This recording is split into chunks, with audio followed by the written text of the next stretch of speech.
դու սա ուզել ես, չէ, ժամանակին, դե հիմա արդեն դրա փոխարեն պետքա վճարես։ Օրինակ, չգիտեմ, Արցախ ես ուզել, կռվելու պահն է, դու պետքա գաս ուրեմն։ Գալիս ես։ Չէ, դրա համար ինքը նախորոք վախում ա ուզի։ Ինքը ասում է, այ մարդ, ես իմ կյանքով կապրեմ։ Պատերազմի ապտակը, որ եկավ ու ապտակեց բոլորիս, շատ նաև շառաչուն ապտակ հասցրեց նաև մեզ ու իմաստավորել տվեց մեզ, թե մեր գործունեության ծավալների վերաբերյալ, թե մեր գործունեության ոլորտների ուղղությունների վերաբերյալ 20 տարվա ռազմավարական պլան գծեցինք, որից մնացել է արդեն 18-ը։ Անընդհատ խոսում ենք խնդիրներից ու խնդիրների լուծումներից, առհասարակ դիագնոզ տվել ենք, թե մենք ինչի ենք գտնվում այս վիճակում, ինչու է մեր երկիրը այս վիճակում գտնվում, թե միայն խնդիրների լուծումից ենք խոսում, որովհետև բուժումից բացի պետք է ունենանք, չէ՞, նաև դիագնոզը։ Մեզ անընդհատ քշեցին այս կողմից այն կողմ, մինչև հիմա փաստաթղթեր են քաղաքական դաշտի մեր երևելիները հանուն դնում սեղանին, որ մինչև հիմա չենք իմացել, որ չգիտեմ, այս ինչ թվին Լևոն Տեր-Պետրոսյանը փաստորեն sense թուղթ է ստորագրել։ Մենք պետքա միասին հասկանանք, ինչ երկիր ենք երազում ու բացենք այդ գիրքը, որովհետև մենք հաճախ անվանում ենք, որ մենք հզոր բարեկեցիկ երկիր ենք ուզում, ու այդ գրքի վերնագիրն է, ու այդ գիրքը չենք բացում երբեք։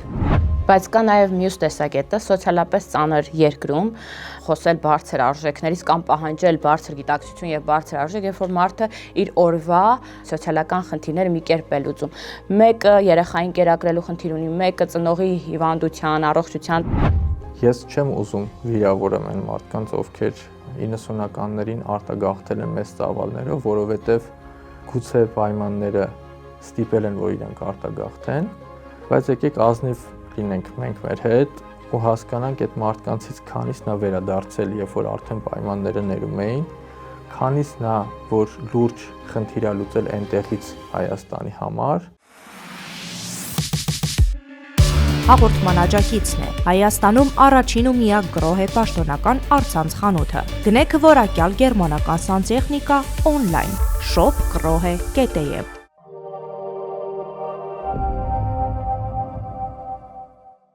Բարև ձեզ հարգելի հետևորդներ, Ելակետի տաղավարում այսօր հյուրընկալել ենք Բարձունք կրթական շարժման համահիմնադիր, առաջնորդող խորհրդի անդամ Գեղամ Օհանյանին։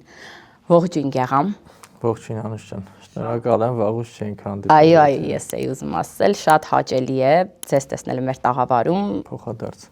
Հաճախ ենք լսում բարձունք, ինչ է բարձունքը, ինչի մասին է բարձունքը։ Այդ հարցը մենք էլ այս 5 տարիա մեզ տալիս ենք զուգահեռ ծնագնդիկի էֆեկտով մեծացնելով մեր թե ծրագրերը, թե նախագծերը, թե գաղափարները ու թե տեսլականը։ Բարձունքը երևի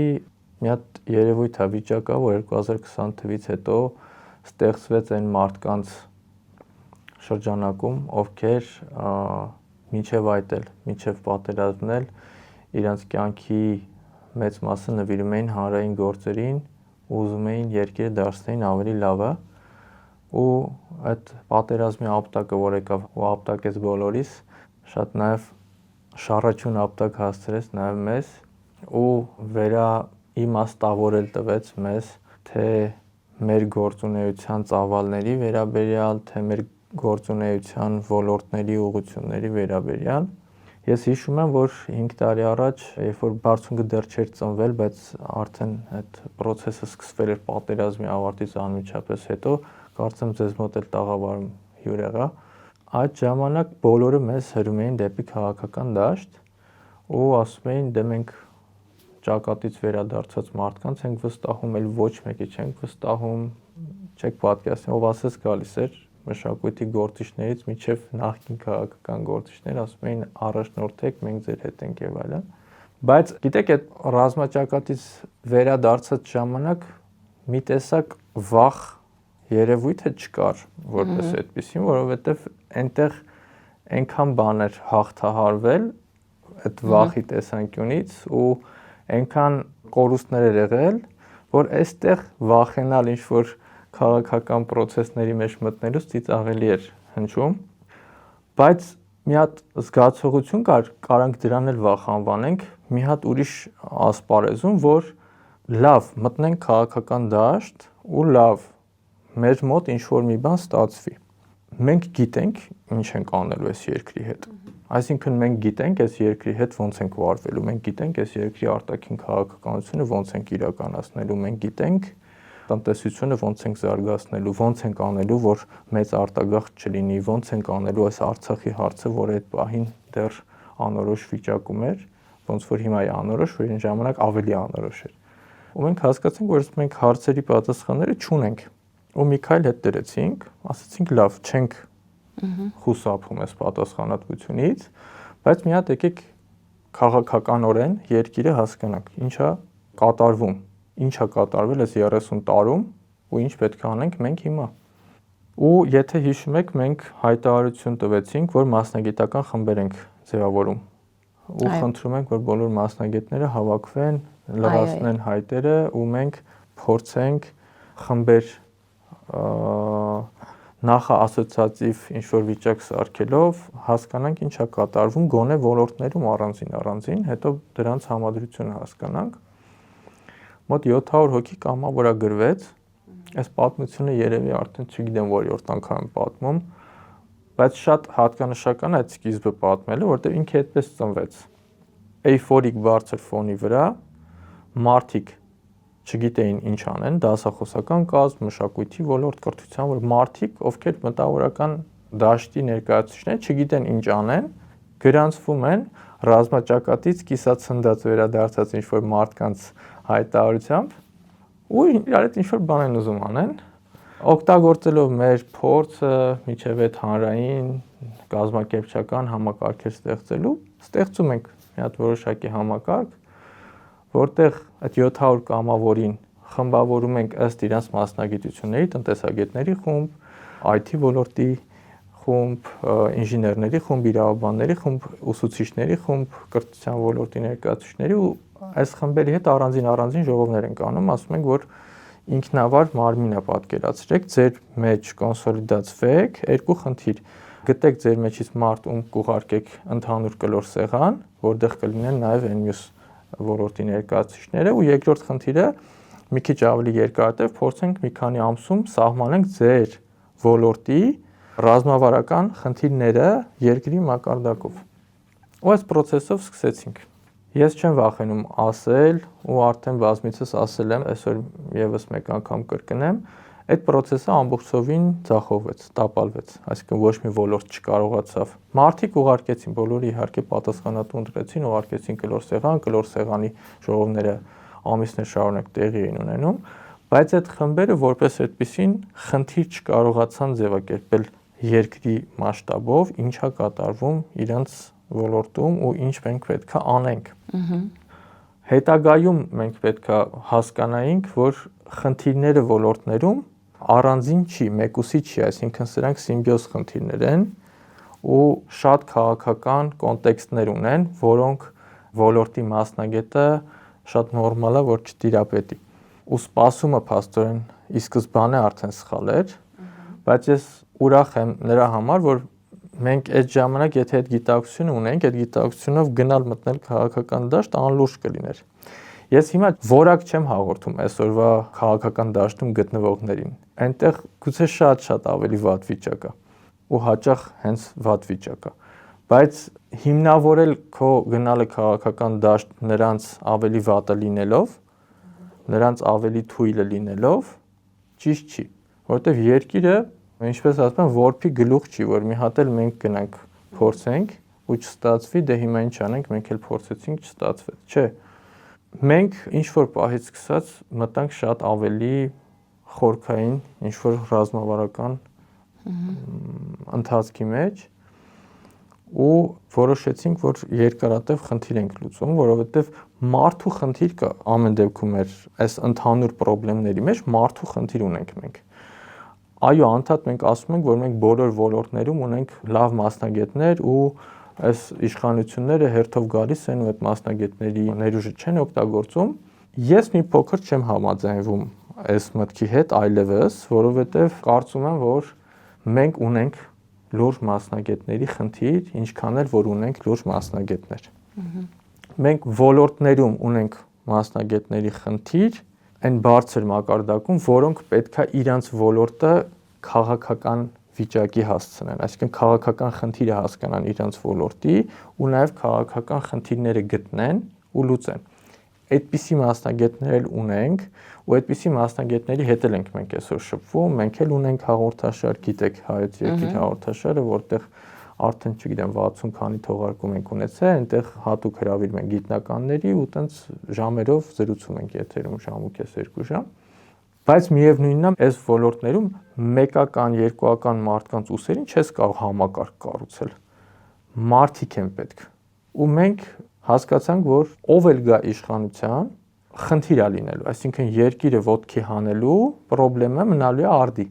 Քավլիցի ես չեմ արդարացնում որևէ իշխանության, ոչ նախկին, ոչ այս ներկա իշխանությանը, որովհետև այս զրույցը միշտ ասում են, որ իշխանական է, ժամանակին էլ, որ մարդիկ խոսում էին, ասում էին, չէ, մեզ էսա պետք, կրթությունն է պետք, գաղափարախոսությունն է պետք, ասում էին, սպասեք իշխանությանը փոխենք, հետո այդ ամեն ինչը կփոխենք։ Հիմա նույն պատմությունն է, սպասեք իշխանությանը փոխենք, հետո այս ամեն ինչը կփոխենք։ Բայց մի հատ փիլիսոփայական դաշտում գաղափարախոսական դաշտում խնդիր կա, որ իշխանություն կոչվածից վերև է։ Այդ խնդիրը պետքա լուծվի, հետո այդ փիլիսոփայությունը բերող իշխանություն պետքա գա, բայց եթե փիլիսոփայությունը չկա, եկող իշխանությունը դառնում է ինքնակոչիկ, այսինքն դառնում է, չգիտեմ, ոնց է հիմա, այս ինչ հենց կուսակցությունը, այն ինչ հենց կուսակցություն, չկա գաղափարախոսություն, փիլիսոփայություն տակը։ Իրանց գաղափարախոսության մաքսիմումը դա ինչ որ մի արտաքին մեծ ուժի հարելն է, այսինքն ինչ որ մեկը ունի հյուսիսային կողմնորոշում, ինչ որ մեկը ունի արևմտյան կողմնորոշում, ինչ որ մեկը, չգիտեմ, իրան կենտրոնական ուժը համարում, չնայած մի քիչ կասկածում եմ, բայց դրանով ավարտվում է, այսինքն չկա դու ինչ ես, սոցիալ-դեմոկրատ ես, չգիտեմ ինչ ես, ինչ փիլիսոփայություն ես դավանում, ինչպիսին պետքա լինի մեր հասարակությունը, ինչպես պետքա իրար հետ շփվի, ինչ կանոններով իրար հետ պետքա շփվի։ Հիշում եք մեր ներկայիս իշխանությունը, որ 18 թվին գալիս էր, իրան հարցրեցին, ինքը ասաց մենք ոչ մի իզմերի չենք պատկանում։ Մենք ոչ մի իզական ենք, այսինքն դեմք չունենք։ Բայց ինչ եք բերում ձեր հետ, ինչպիսին պետքա լինի մեր վաղվա քաղաքացին։ Ու փաստորեն այդ մարդը ազնիվ էր, իրանք ոչ մի իզական էին ու այսօր քաոս է տիրում մեր երկրում։ Այսօր մեր երկրում մենակ պառակտում է, ատելություն է փոխադարձ ու ես չեմ պատկերացնում այդ ատելության ավարտը այս իշխանության օրոք։ Այս ֆոնի վրա մենք մի քայլ էլ կարելի ասել հետ դրեցինք ու ավելի խորքից որոշեցինք գալ։ Մենք որոշեցինք զբաղվել կրթությամբ, այս էլ մի հատ առանձին ոլորտ է, որտեղ էլի անդածեցվում է, դե բոլորն էլ հիմա կրթությամբ են զբաղվում, դե հիմա ինչ լուծում է տալի, չէ։ Մենք ասենք այս ռազմավարական տեսանկյունից պետքա մոտենանք կրթությանը, ու մենք պետքա նաև երանգ տանք կրթության մեջ, այսինքն ոչ թե ուղակի երեխային կրթենք, որ ինքը լինի կրթված, այլ երեխային կրթենք որոշակի կրթությամբ, որով ինքը վաղը այս երկիրը կդարձնի որևէ ձևի, որը մենք ընդհանուր միասին երազում ենք, ուզում ենք ունենալ։ Ոչ թե բալիկ ջան դու եղի խելացի, կմեծանաս, կգնաս արտասահմանում կապրես, թե այստեղ կապրես դու գիտես եւ այլն։ Չէ, եկեք տենց չանենք, եկեք երեխաներին սովորեցնենք լինել պատասխանատու տեր, հայրենատեր, ու այդ երեխեքը իրանց անձնական երջանկության համար հանրային խնդրից չխուսափեն։ Իհարկե ընտրությունը աստվածային է ու իրենք պետք է ընտրեն, բայց այդ պատասխանատու լինելու, տեր լինելու գաղափարը պետք չի չտալ։ Պետքա տալ, այո, հետո թող ինքը որոշի, ինքն է ընտրում, մնա ու լինի պատասխանատու, թե գնա։ Ու մենք այս խորության մեջ 20 տարվա ռազմավարական պլան գծեցինք, որից մնացել է արդեն 18-ը, որտեղ 2 տարին անցել է ու մենք հատուկ sense հետաշվարկ ունենք, կայքում էլ դրել ենք, sense թիվը հետա պատտվում, 20-ից հետա գնում, որ մենք էլ պատասխանատու լինենք, չասենք թե 20 տարի անցավ, ով է հիշում, երբ էինք ասել 20 տարի մի տարի էս կողմ, չէ։ ասել ես 20 տարի խնդիրը դիր, ծրագրերը նես դիր, որ 20 տարի հետո հասնես քո ուզածին։ Ու խնդիր ենք դրել մեր առաջ 200,000 մարդու բերել այդ բարձր գիտակցական մակարդակի ու դրանից հետո համոզված ենք, որ ավտոմատ կերպով դրանից հետո չէ։ Դրան մոտենալու ընթացքի մեջ արդեն մենք թռիչքաձև աճ ենք ունենալու, որովհետև չի կարա այդքան մարդ միասին երազի նույն երկիրը, միասին դառնա լավ մասնագետ, միասին լինի հայրենատեր ու երկրում ոչ մի բան չփոխվի։ Քաղաքական դաշտնա առողջանալու դրան զուգահեռ, գիտական դաշտնա առողջանալու, կրթական դաշտնա շարժում է սկսել։ Դրա համար մենք մեզի վերանվանեցինք շարժում։ Բարձունքը, որ ծնվում էր, այդ ժամանակ մենք ռազմավարական գիտակրթական կենտրոն էինք մեզ հանդես բերում։ Հիմա ասում ենք, որ մենք կրթական շարժում ենք, այսինքն մենք չենք անում ուղղակի կրթություն, մենք շարժվում ենք։ Ու մենք թիրախավորել ենք ինչ-որ տարիքի մարդկանց 5-ից 25 տարեկանների ու կոնկրետ ժամանակ, այսինքն 2 տարի առաջվա 5-ից 25 տարեկաններին, ովքեր հիմա 7-ից 27 են, մենք որոշել ենք այս մարդկանց հետ մեծանանք։ Ու մենք աշխատում ենք կոնկրետ մարդկանց հետ ու դրա համար ստեղծել ենք մի շարք ծրագրեր, որոնց մասին առիթի դեպքում կխոսենք։ Այն նշեցիք, որ մի շարք հանդիպումներ կազմակերպեցիք տարբեր ուժերի հետ, տարբեր կառույցների, ներկայացուցիչների հետ։ Ինձ հետաքրքիր է, մենք անընդհատ խոսում ենք խնդիրներից ու խնդիրների լուծումներից, առհասարակ մենք դիագնոզ տվել ենք, թե մենք ինչի ենք գտնվում այս վիճակում, ինչու է մեր երկիրը այս վիճակում գտնվում, թե միայն խնդիրների լուծումից ենք խոսում, որովհետև բուժումից բացի պետք է ունենանք, չէ՞, նաև դիագնոզը։ Շատ լավ, խորը հարց է, ու այդ հարցը մենք մեզ էլ ենք տվել մի քանի տարի առաջ, ու ամենաերևի sense առաջնային մեր հայտնաբերած այսպես դիագնոզը այն ա եղել, որ մենք պետքա միասին հասկանանք ինչ երկիր ենք երազում ու բացենք այդ գիրքը,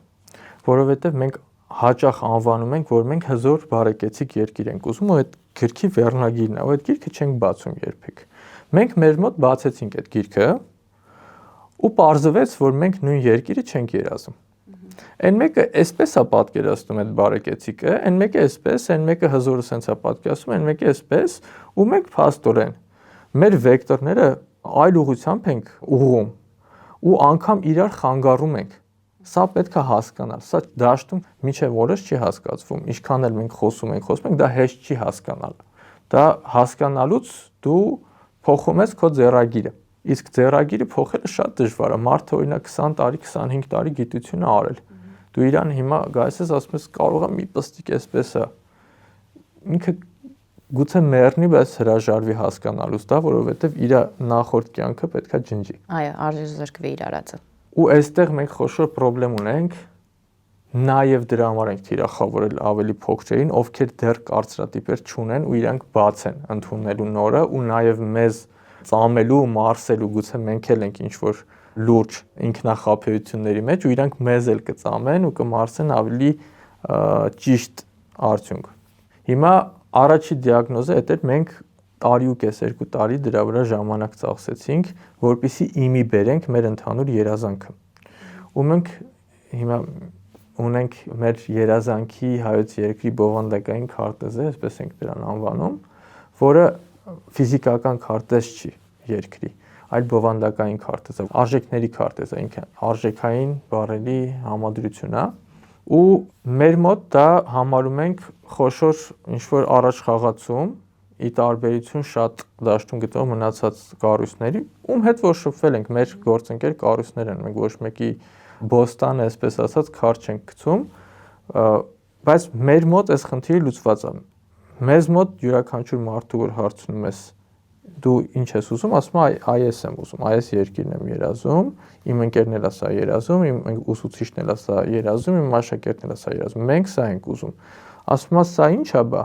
Ասում է այս արի միասին բացենք, այսքանը բացել ենք, այսքանը արդեն մեր համար պարզ է, ինքը իրանով արդեն ծնել է 20 տարվա աշխատանք, արի միասին բացենք 100-ը գծենք, 100 տարվա աշխատանքը գծենք, բայց այսքանը արդեն պարզ է ինչ պետք է անենք, այսինքն մենք էլ պարապ չենք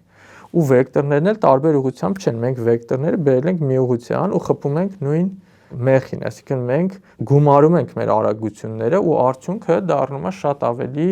պրոդուկտիվ։ Այս ամենամեծ դիագնոզն է, որը մենք ենք բացահայտել առնվազն մեզ համար ու փորձում ենք դա առավելագույնս օգտագործենք ու անընդհատ մենք մեսիջներ ենք տալիս մեր գործընկեր կառույցներին, անհատներին, որ մենք պետքա երազանքի մակարդակում կպնենք իրար։ Հետո ով որ ոլորտում ուզում է թող գործունեություն ծավալի, քավլիցի, բայց մենք պետքա միասին նույն երկիրը երազենք, որ ունենանք։ Եթե մենք երազել չգիտենք նույն երկիրը, մենք ունենալու ենք քաոս։ Մենք չենք ունենալու տարբեր երկրներ, մենք մի հատ երկիր ունենալու շանս ունենք, բայց եթե անուշը մեկ այլ երկիր է երազում, գեղամը մեկ այլ, մենք չենք ունենալու երկիր, մենք ունենալու ենք քաոս, կամ գուցե քաոս էլ չունենանք։ Մեր ձեռքից ուղղակի խլեն է այս եղածը, ինչ որ մենք ունենք։ Երևի դիագնոզի հարցին էսպես պատասխանը։ Այսինքն իրականացնում եք մի աշխատանք, որը պետք է արվեր պետական մակարդակում, համակարգային պետք է արվեր, որպեսզի արդեն մեր սերունդը չունենար այս խնդիրը։ Սա կարծում եմ մի աշխատանք է, որ անգամ պետության չունենալու դեպքում մեր մտավորական խավը հոգևորականներից բռնած մինչև փիլիսոփաներ, համաշխարհային գիտնականներ, այս խավը կարար լուծեր առանց պետության նաև ըստիս։ Այսինքն սա փիլիսոփայական խնդիր է, սա վերպետական նաև խնդիր է, պետությունը սրան ծառայող գործիք է։ Սա ազգային խնդիր է։ Մենք ազգով ինչ ենք ուզում, ինչպիսի երկիր ենք ուզում։ Ու այստեղ բացվում են հարցեր։ Արդյոք մենք պետություն ասելուց հասկանում ենք այսօրվա մեր քարտեզը, որ մեր վարչապետը sense բռնում է ու ցույց է տալիս, թե մի քիչ ավելի մեծ ենք պատկերացնում, թե հոգեվիճակ ենք պատկերացնում, ինչ ենք պատկերացնում։ Մենք պետքա միասին մտապատկերենք դա երազանքի մակարդակում, նորից եմ ասում։ Ու այդ երազանքի մասին էլ որ մենք հաճախ խոսում ենք պատանիների հետ, ինչ որ մի հատ sense վիրուսի նման խնդիր ոնց որ իրանց մեջ դրած լինի, որ երազելը դա վատ է, որովհետև երազանքները չեն իրականանում, պետք է նպատակներ դնենք, որ իրականանա, ու մենք անընդհատ երեխեքին բացատրում ենք, որ իսկ այդ նպատակը ինչից է ծնվում, դու պետք է երազես, սրտով մի բանի կպնես, որը դարձնես նպատակ։ Չես կարա դու ինչ որ ուղակի նպատակներ դնես անհոգի ու անսիրտ ու գնաս նպատակների իրականացման։ Ինչ նպատակ ես ուզում, ես ասենք չգիտեմ, ուզում եմ դառնալ ծրագրավորող։ Ինչ ես ուզում դառնալ ծրագրավորող, չգիտեմ, նպատակ եմ դրել, ուզում եմ դառնալ։ Չէ, տենց չի լինում, դու պետք է ուզես դառնաս ծրագրավորող, որ դառնաս ծրագրավորող, որ նպատակ դնես, չէ։ Այդ ուզելու մակարդակում մենք խնդիր ունենք լուծելու։ Մանվել Սարգսյանը անդադ ասում է, մեր ազգը 91 թվին իր ինքնորոշումը չկայացավ։ Ու ինքը ճիշտ է ասում, մենք չինքնորոշվեցինք։ Մենք սկսեցինք 88 թվին Արցախյան շարժումով, սովետական հանրապետությունների մեջից առաջինն էինք ու 3 տարում հասցրեցինք հետ ընկնել գուցե շատերից, մենք չհասցրեցինք ինքնորոշվել։ Մենք 3.5 միլիոն էինք այդ ժամանակ, այդքանով չորոշեցինք ամեն մեկս մեր համար, որ այսենց երկիր ենք ուզում, ու այս սահմանադրությունը էլ սպասի մի հատ կարդամ, այս հռչակագիրը ես եմ ուզում, ես գնացի քվեարկեցի սրան, օքեյ, եթե անգամ եթե ես 8%-ի մեջ էի, 92-ի մեջ չէի, այն 92-ը այսպես է ուզե, կամ գնում եմ այստեղից, կամ իրանց ուզածը դարձնում եմ իմ համար ընդունելի, ասում եմ լավ, ենթարկում եմ այս 92%-ի որոշածին, բայց որոշեին, մենք չորոշեցինք։ Մեր հռչակագրից հետո ստեղծվեց սահմանադրություն, հետո չգիտեմ ֆրանսիական սահմանադրության ինչ-որ վիճակներ բերեցին, փոխեցին, ազգային բնութագիր, մեր սրտից դուրս եկած նպատակներ մենք չդրեցինք մեր երազանքի մեջ։ Մենք չհասկացանք մենք ինչ ենք ուզում։ Մեզ անընդհատ քշեցին այս կողմից այն կողմ, մինչև հիմա փաստաթղթեր են քաղաքական դաշտի մեր երևելիները հանուն դնում սեղանին, որ մինչև հիմա չենք իմացել, որ չգիտեմ, այս ինչ թվին Լևոն Տեր-Պետրոսյանը փաստորեն sense թուղթ է ստորագրել, փաստորեն Սերժ Սարգսյանը այսպիսի թուղթ է ստորագրել։ Ու այդ ժողովուրդը իրան այդպես էլ պահել է։ Այսինքն չի հել ընդդիմանա դրան։ Շատ քիչ եզակի դեպքերում, որ մենք դուրս էինք գալիս, չէ, պայքարելու ու ավարտի չէինք հասցնում։ Բայց կա նաև մյուս տեսակետը, սոցիալապես ծանր երկրում խոսել բարձր արժեքներից կամ պահանջել բարձր գիտակցություն եւ բարձր արժեք, երբ որ մարդը իր օրվա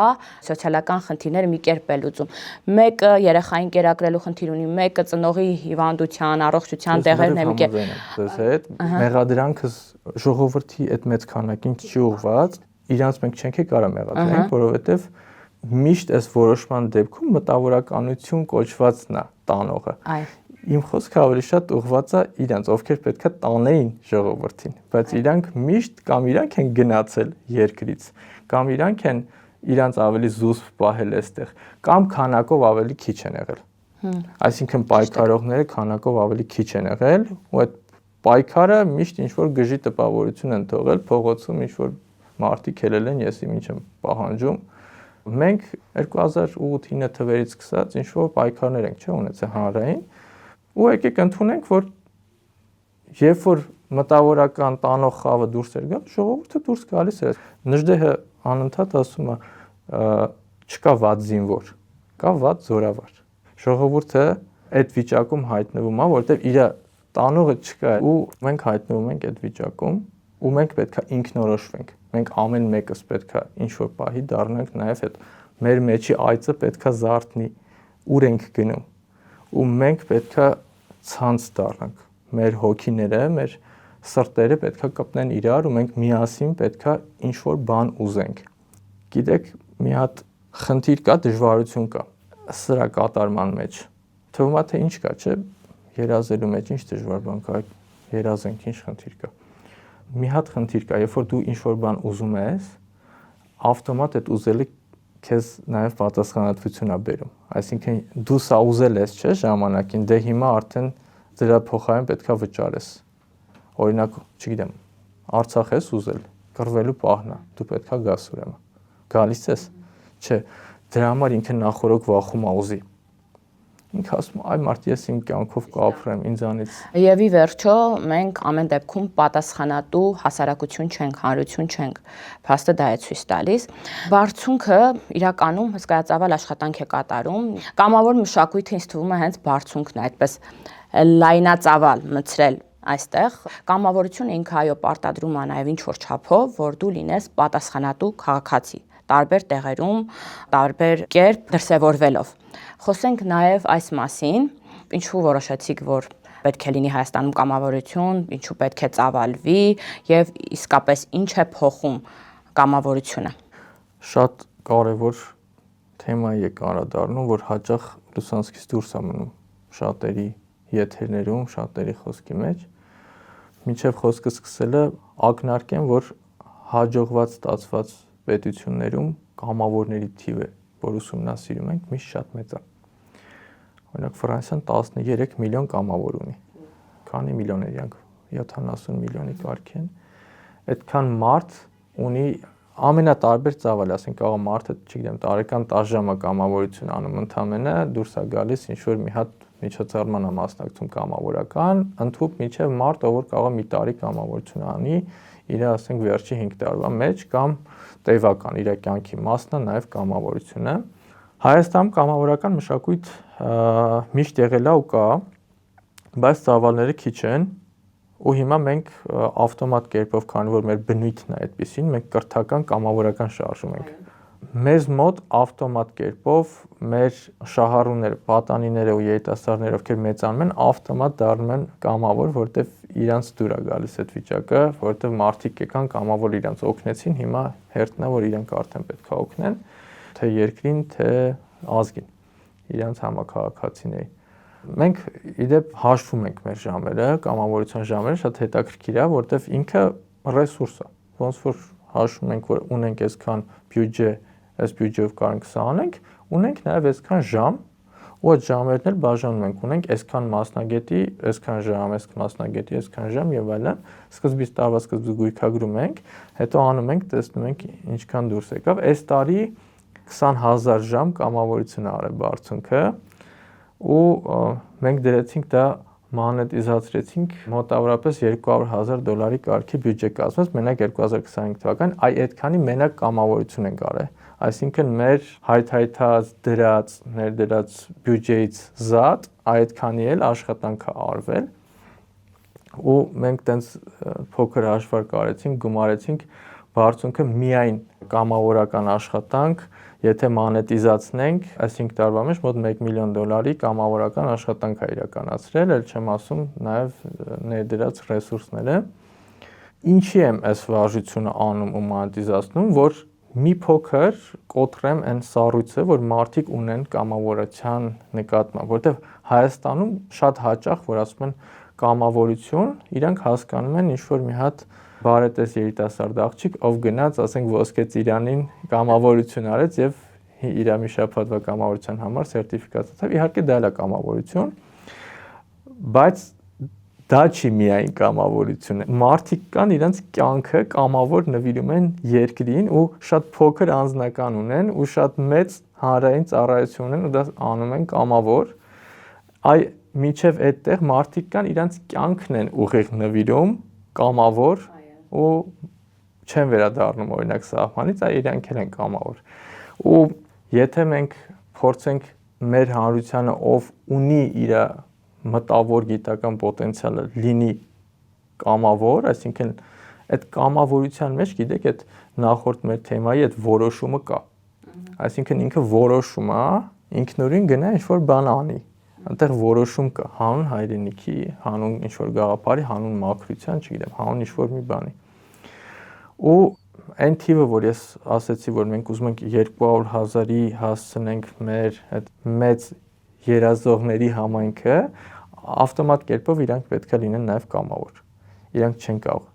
ունենան բարձր գիտակցություն, լինեն լավ մասնագետ եւ այլն, բայց չլինեն կամավոր, որովհետեւ մեր երկիրը ինչու՞ չէ նաև մոլորակ է այսօր այն վիճակում է, որ մարդուց ավելին է ակնկալում, որպեսզի մի քիչ գանք դեպի կայունություն։ Ու այո, բարձունքը սենց հենված է մի քանի սյունով այդ կամավորության գաղափարի վրա ու մեկ էլ մի թյուր կարծիք կա, որ կամավոր նշանակում է ձեռքի հետ։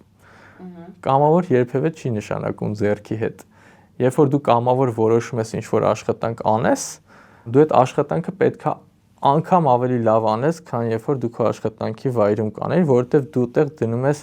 միայն քո անունը, այսինքն դու քո հեղինակությունն ես այդտեղ դնում։ Խոստացել ես, որ այս դասը կգնաս, այս ինչ մարզում, այս ինչ երեխեքի հետ կանես, դու պետք է այդ դասը անես առավելագույնս լավ։ Ու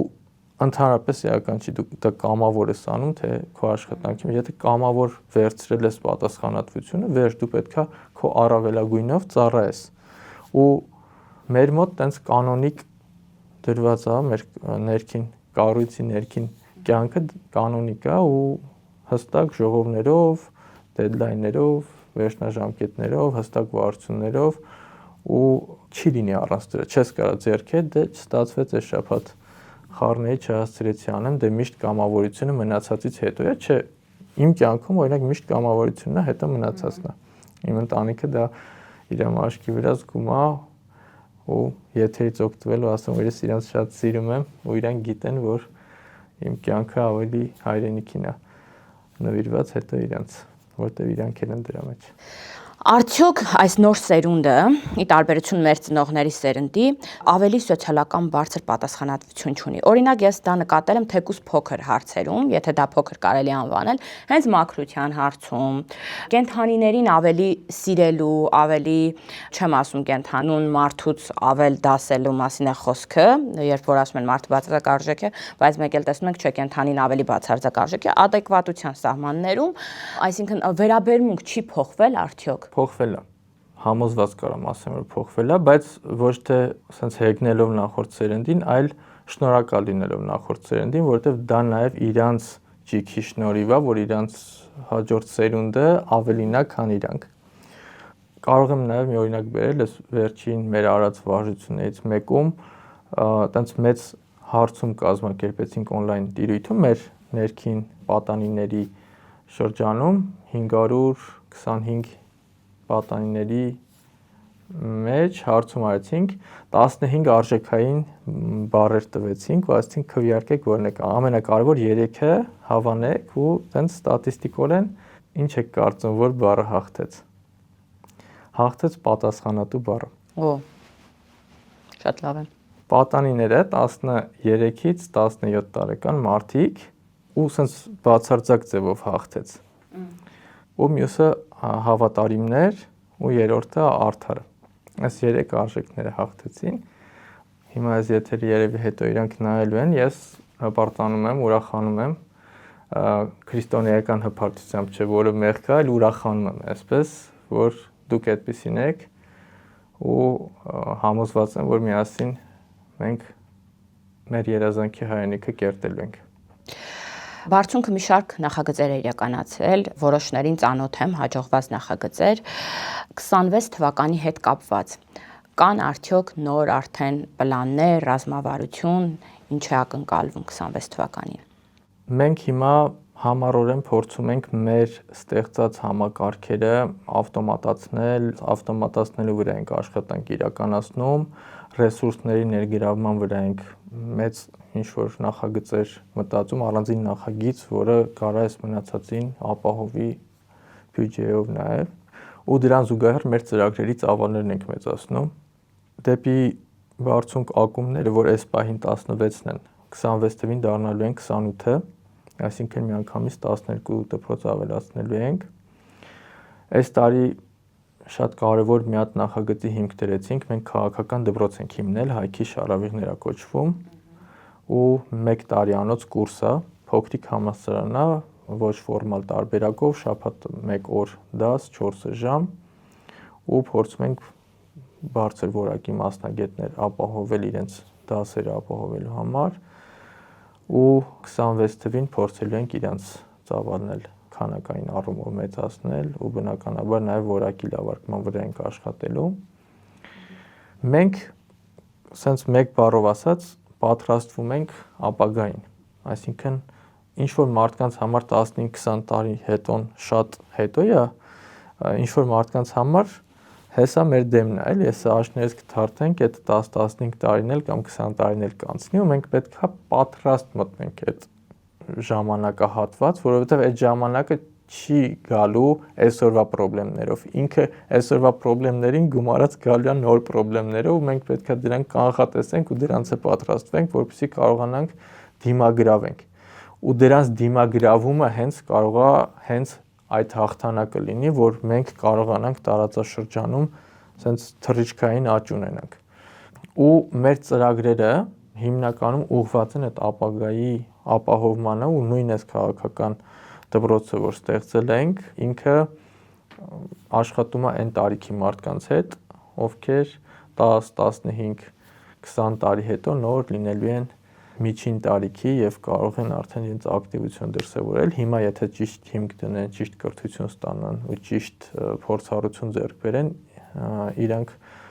բավական ասելիք են ունենալու վաղը։ Ունենք Արահետը, որը արդեն 3 տարի արել ենք, փաստորեն 4 տարին ենք անելու, ինքը լեռնարշավային մրցույթ է, մեր ամենասենց ուրախ ու տոնական փառատոնային ծրագիրն է, որը տարեկան մի անգամ է տեղի ունենում, բայց աշխատախումբը ամբողջ տարին դրա համար հենց հիմա երեխեքը թիմ են սարքել ու աշխատում են դրա լավ կայանալու համար, ամեն տարի մի հատ տարածք ենք վերցնում ու գնում ենք այդ համայնքը զարգացնելու նաև նպատակով անդադ փոխում ենք տեղը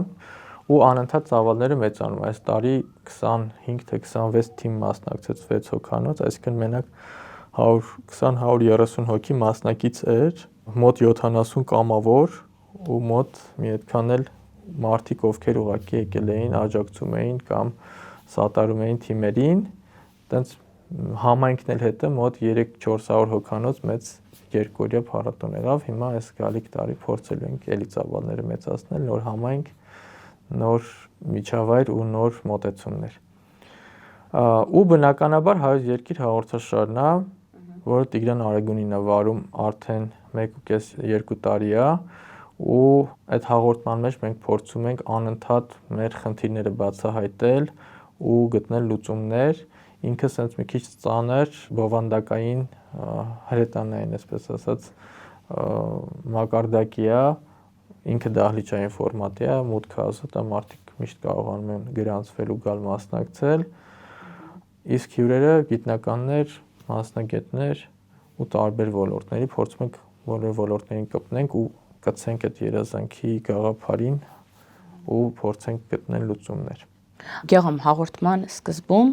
ասացիք, որ դեռ 20 թվականին, 2021, երբ որ որոշ առաջարկներ եղան, դուք հրաժարվեցիք քաղաքականության հետ կապված ու հիմա շատ ուրախ եք, որ հրաժարվել եք, որովհետև հասկանում եք, որ այդ ժամանակ քաղաքական առումով հասուն չէիք, գուցե մի քիչ էլ այլ կերպ եք մտածում, ու տպավորություն ստեղծվեց, թե հիմա բարձունքը պատրաստվում է գնալ դեպի քաղաքականություն։ Շատ լավ հարց է։ Երբ որ մեզ հարցում են դուք ապա քաղաքական եք, մենք ասում ենք չէ, մենք անընդհատ քաղաքականության մեջ ենք ու զբաղվում ենք քաղաքականությամբ, բայց ոչ կուսակցական դասական տարբերակով, բայց մենք կրթությամբ ու մեր մնացած ծրագրերով քաղաքական խնդիրներ ենք լուծում։ Ու առաջիկայում 26 թվի ընտրություններն են, ու մենք դրանից էլ մեզ անմասն չենք պահում։ Նոր ծրագրեր ունենք նաև այդ դաշտի ու ոլորտի հետ կապված, հեսա շուտով սոցիալական հոլովակների շարք ենք մեկնարկելու, հաղորդումներ ենք սկսելու, որտեղ հրավիրելու ենք մեր քաղաքական դաշտի այն մարդկանց, ովքեր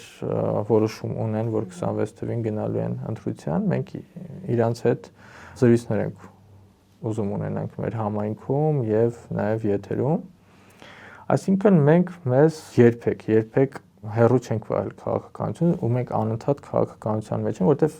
ամեն ինչն է Հայաստանում քաղաքականացված ու հատկապես մեր առաջ դրված խնդիրները, որոնք մենք ենք դրել մեր առաջ, դրանք քաղաքական խնդիրներ են։ Բայց թե ինչ ճանապարհով ենք մենք դրանց լուծումը տեսնում, մենք տեսնում ենք դրանց լուծումը երկարաժամկետ։ Արդեն ասացի նախորդ հարցի ժամանակ, իսկ թե այդ երկարաժամկետի վերջում կուլմինացիան լինելու է քաղաքական դաշտ մտնելը, թե չէ, դա մոտենանք այդ տարիներին ավելի մշուշը կբացվի ու հասկանալի կլինի, որովհետև ինչպես հաղորդման սկզբում նշեցի, վաղ չկա այդպիսի քաղաքական դաշտ մտնել չմտնելու, ավելի շատ պատասխանատվությունն է ստիպում, որ լինել ավելի պատրաստված։ Անդիմախոսները անընդհատ ասում են, որ ժամանակավրեպ է այդ մոտեցումը, այսինքն դուք ինչ որ պահի պատրաստ կլինեք, բայց երկիրը արդեն չի լինի։ Մենք համեստորեն ասում ենք դժվար թե մենակ այս մի քանիսից կախված լիներ այս երկրի քաղաքական ճակատագիրը ու եթե մենք չմտնեինք քաղաքական դաշտը կործանվելու էր, թող քաղաքական դաշտը առանց այս մի քանի հոգու գոյատևի, միջև ինչ որ պահի մենք էլ գուցե դուռը բացենք։ Այ ձեր խոսքում նշեցիք, որ մտավորականներ են եղել արտագաղթել են 90-ականներին, արդեն առաջին Արցախյան պատերազմից հետո, ու դա նորմալ է, միշտ պատերազմից հետո արտագաղթ է լինում, ինչպես նաև ահագնացած է 20 թվականի պատերազմից հետո, ըստ իս հատկապես պատերազմին մասնակցած մարդու համար ավելի ցավոտ է, երբ որ տեսնում է, որ կա արտագաղթ ու գնում են մարդիկ, որոնք այստեղ կարող են առողջ բջիջ հանդիսանալ, կարող են գործ անել։ Այս թեմային էլ կցանկանամ անդրադառնալ, ինչ կասեք արտագաղթողներին։ Շատ նուրբ թեմա է, գուցե իմ մոտեցումը ու մտքերը մի քիչ ցավոտ լինեն, բայց մտավորականը հենց նրա համար է կարծում եմ, որ դժվար պահին, դժվար տեղում խնդիր լուծի ու բացի մշուշը չտեսնողների համար։ Ու ես չեմ ուզում վիրավորեմ այն մարդկանց, ովքեր 90-ականներին արտագաղթել են մեծ ծավալներով, որովհետև գուցե պայմանները ստիպել են, որ իրանք արտագաղթեն,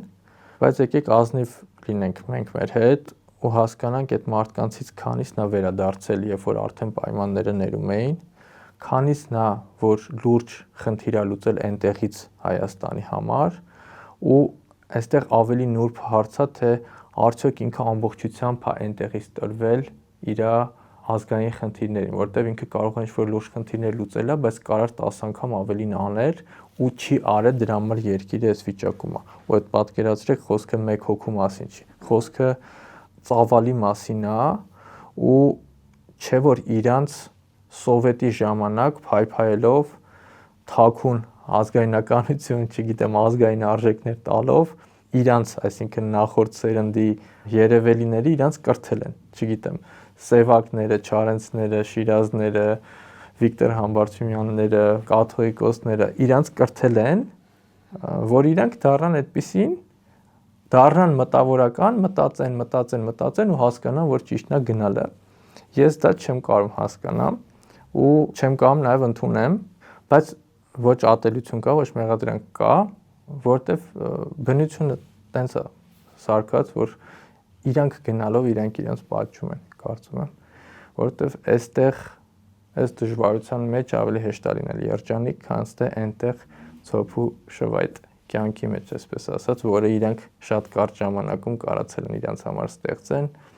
ու եկեք ազնիվ լինենք, էլի պատերազմի ժամանակ, եթե մենակ մանետիզացնենք Սփյուռքի օգնությունը, այսինքն այդ իրանց ուղարկած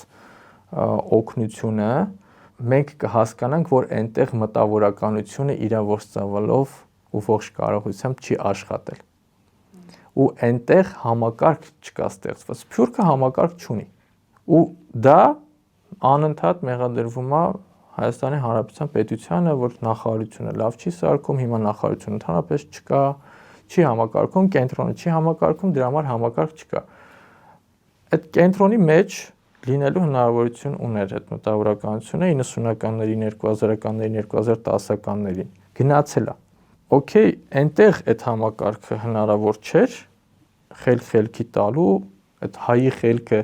արդյոք չէր կարող այնտեղ համակարգ ծնել։ Կարծում կարում էր, բայց չի ծնել։ Այսինքն այդ վերջի ճիգը այնտեղ չի դրվել։ Ու մտավորականը կարծում եմ պետքա լինի տանը ու պետքա